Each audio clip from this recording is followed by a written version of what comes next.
हिना ने उसके बाजू को अपने दोनों हाथों में लिए उसके शाने पर हौले से अपना सर रखा। बज़ल अफंदी का सब्र बस यहीं तक था। उसे अपने ज़ब्त की तनाबें टूटती हुई महसूस हुई। ये क्या बेहूदगी है? वो उसे पीछे धकेल कर बोला। उसके लहजों में अजदहों की सी फुनकार थी। लो भला, इसमें बेहूदगी वाली कौन सी बात है? अपने मुस्तकबिल के हबी के साथ इतना तो चलता है। वो दांत निकाल कर बगैर शर्मिंदा हुए बोली। वो उसकी हरदर्मी पर दांत कचकचा के रह गया। खामोशी से बैठो वरना यहीं फेंक कर वापस चला जाऊंगा, वो उसे उंगली से वार्न करता हुआ बोला। हिना ने खुफकी भरे अंदाज में उसकी तरफ देख कर नाक सुकेड़ी जिसमें छोटी सी लौंग चमक रही थी।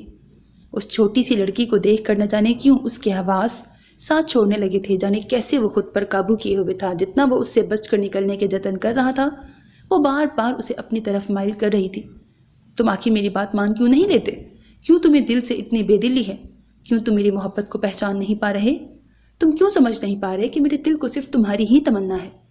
वो हार नहीं मानना चाहती थी। वो उसे बताना चाहती थी कि उसे देखकर उसके ख्वाबों की ताबीर मिली है जिसे वो हकीकत में ढालना चाहती है। तुम अपनी और मेरी उम्र का ही लिहाज कर लो। वो कदरे नागवारी से घूरा था। इश्क में ज़ात पात और उम्र का क्या लेना देना? वो उसी से सवाल कर गई। अभी तुम्हारी उम्र नहीं है इन खुराफात में पढ़ने की। घर जाकर अपनी पढ़ाई पर तवज्जो दो। वह सट मोहरी से बोला और ख़ुद पर जब्त के पहरे लगाए। स्टीयरिंग पर गिरफ्त मजबूत की। तुम वादा करो मेरी पढ़ाई पूरी होने तक मेरा इंतज़ार करोगे। वो खामोश रहा उसकी बात पर। देखो मुझे जवाब दो, तुम ऐसे इतनी आसानी से मुझसे जान छुड़वा नहीं सकते। पहली ही मुलाकात में किसी को ना जानते हुए उसे शादी की ऑफर कर देने वाली लड़की से किसी भी किस्म की अनोखी और फजूल गोई की ही तवक्को की जा सकती है। यानी कि तुम्हें मेरी बातें फजूल लग रही हैं? वो अपनी हल्की सब्ज आंखों को मजीद खोल कर गुस्से से बोली।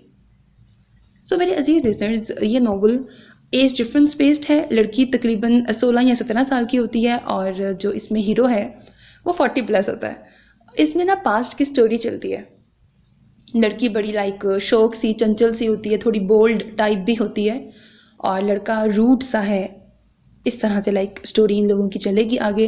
पास्ट का सस्पेंस भी है नावल में। ऑफ कोर्स इस नावल की हैप्पी एंडिंग है, रोमांटिक सा भी नावल है। उम्मीद है आपको पसंद आएगा। अपना बहुत ख्याल रखिएगा नेक तमन्नाओं के साथ। अल्लाह हाफिज़ and don't forget to subscribe to my channel because that's how you can encourage me and that's the only kind of support and encouragement which I want from all of you. अल्लाह हाफिज़।